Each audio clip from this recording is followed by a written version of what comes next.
Hey everybody, welcome back to GWN. So I have 9 minutes of big Bart goodness to share with you today. That's right, over Creative Clash, DragonBreathe has been just absolutely ripping it up with big Bart. And the big Bart strategy has giants, boxer giants, Raged Barbarians, cannon carts, and bombers. So let's take a look at these replays real quick. Now, when you run a big Bart, pretty straightforward. You first want to use Raged Barbarians to kind of clear some of the buildings around the outside. Then you're going to break your way into the base using the bombers.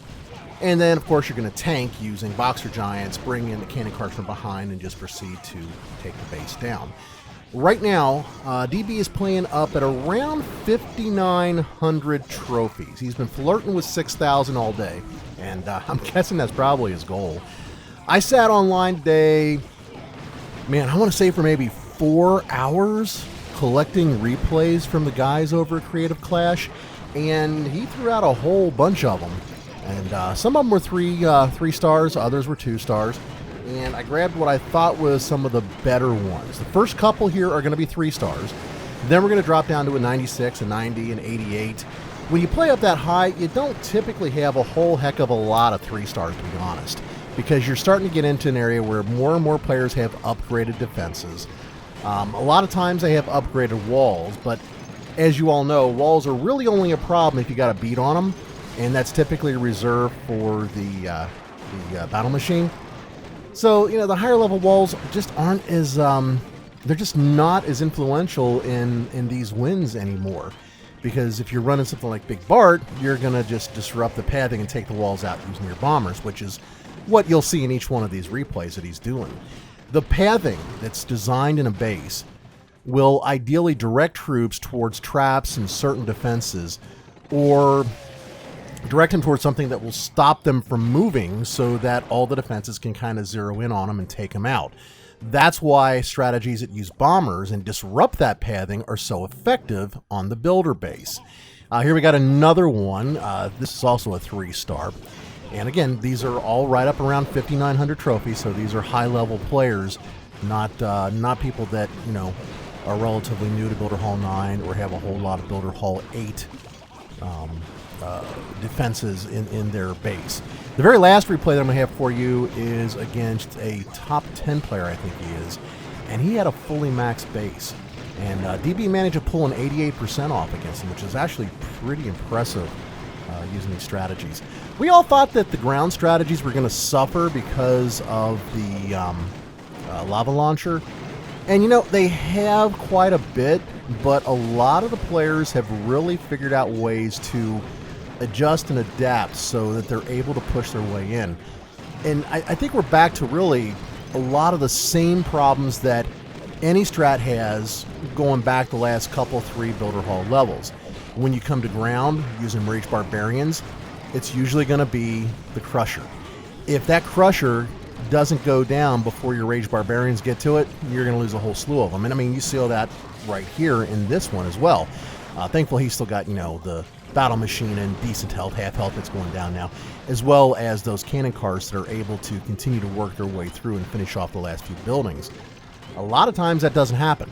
And when you're doing regular daily play, which is what, of course, DB's been doing all day, that doesn't usually happen. You don't get an awful lot of 3 stars. But, and you'll see that in the next few replays. But, like I said, really, it's very much the same kinds of issues that you've had to deal with in the defense going back, I would say back to Builder Hall 7. Really, I think the introduction of the roaster is where defense really started to get a leg up on offense. And even in an offense-centric environment like the one we have now, those defenses can really wreak havoc with your attack. You know, many of you know that I like to use air a lot. Right now I'm doing a lot of my attacks using minion drops or shimmy. And dealing with the higher level defenses is starting to become challenging. I'm actually in the middle of a 350 trophy tilt today, which is just absolutely killing me. But when you're dealing with ground, you're going to be looking at each one of the troops having its own Achilles heel to deal with as well. The Super P.E.K.K.A. always going to have problems with things like double cannons, Of course, the big bug zapper there, the Mega Tesla is going to take a chunk out of it. And as always, the Crushers. Your Raged Barbarians, not so much against the single defenses, but when they get around something that does major splash damage, so you're talking a lava launcher, your roaster is going to have a big effect on them, and obviously, again, the Crusher is going to have a big effect on them. Cannon carts, because they're ranged attackers, generally speaking, they're able to kind of hang back behind the other attackers and work their way through a base from a position of relative safety. But once that relative safety is no longer safe, guess the news. They get taken out by a lot of ranged defenses as well, such as something like, say, for example, a cannon or an archer tower can take them down. If they get in close enough, the Tesla or Mega Tesla is going to take them down. More often not going to see them having too much of a problem with things like the Crushers, because they don't usually get close enough for the Crusher to fall on them. Sometimes they do, though. Sometimes the AI loses its little AI mind and goes kind of crazy. Taking a look at the lava launcher here, you can see it's dropping a pretty good amount of lava up there towards the, call it the left side of the base, I guess, the west side of the base. But as those pools form up, you're going to see the Raged Barbarians take a pretty good dose of hit as they go through.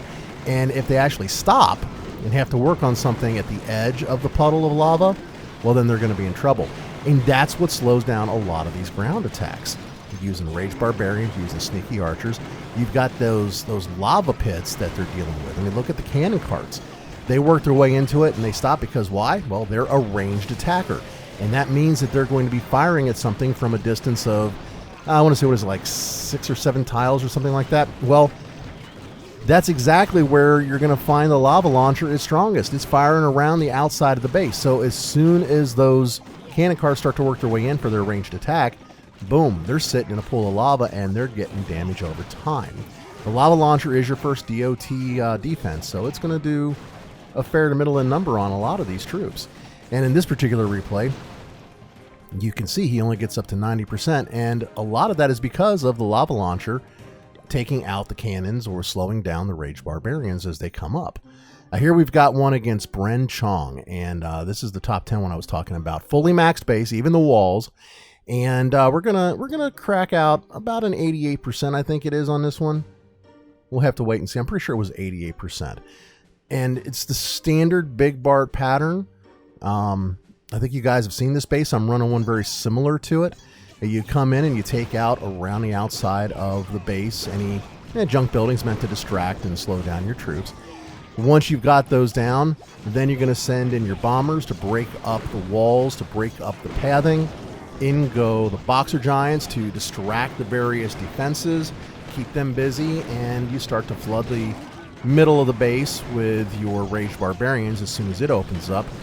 Cannon carts start to work their way through, ideally aim towards things like, for example, the Crushers, because you want them to take out the Crushers.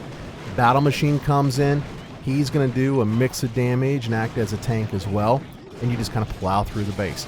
And again, you can see the same thing happening here as you have in the other replays that we've run through.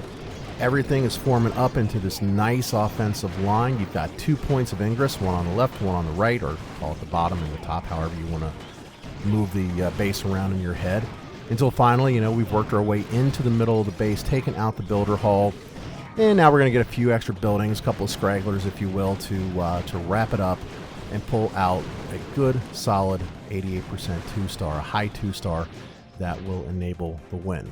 So thanks a lot for sticking around to the end of the video. Thanks to DB over at Creative Clash for all the great replays. Hope you guys enjoyed them. Got any comments, questions, drop them down below, and I'll be back in a couple days with some more builder-based videos. Y'all take care now. Keep on clashing. Bye-bye.